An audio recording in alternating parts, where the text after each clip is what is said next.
Now the last topic in this chapter, that is factors affecting the choice of source of finance. What all are the factors that we have to take into account while deciding on to the source of finance which is to be used?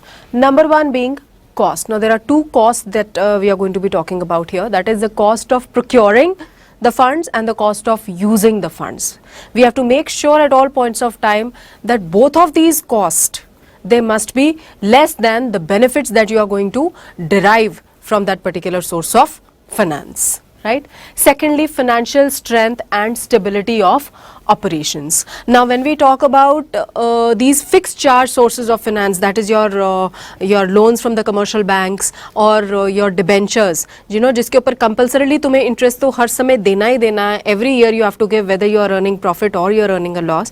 And installment, the principal amount also is to be repaid in installments. So you should go in for these particular sources of finance only if you have a good financial strength, or in other words, if you're, you know, if there is a stability in your operations, meaning the flow of money, there is a regular flow of money for you to be able to repay these debts on time. Then form of organization, it is only a company form of organization which can raise money using shares and debentures. Otherwise, if we talk about sole proprietorship, or if we talk about joint Hindu family business, or if we talk about partnership, you know, they have to arrange for money. They basically rely on their own capital or maybe by taking loans from the banks. Then purpose and time period. Now for what purpose you require money? Alright, that means for expansion of your business, you can't be relying on bank overdraft. Fine, because that has to be repaid after a short interval of time.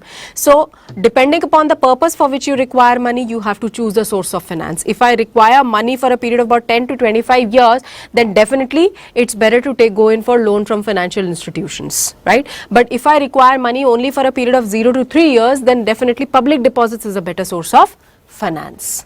Then coming to risk profile. Now when we talk about the risk profile, if a company is ready, it's a risk taker, only then it should go in for sources like debentures. Okay? And if it is a risk averters, then something like equity shares, they are a safer bet to go in for, right? Then control, depending upon how much of control you are ready to share. Okay, because if you raise money by issuing equity shares, that is going to lead to dilution of control. But if you are taking a loan from the bank, if you are issuing debentures, if you are issuing preference shares, that is not going to lead to any dilution of control. All right. Then effect on credit worthiness. Now there are certain sources of finance which do affect the credit worthiness of an organization. For example, if there are secured debentures meaning that debentures which have been issued by mortgaging certain assets of a particular company. इसका मतलब ये रहता है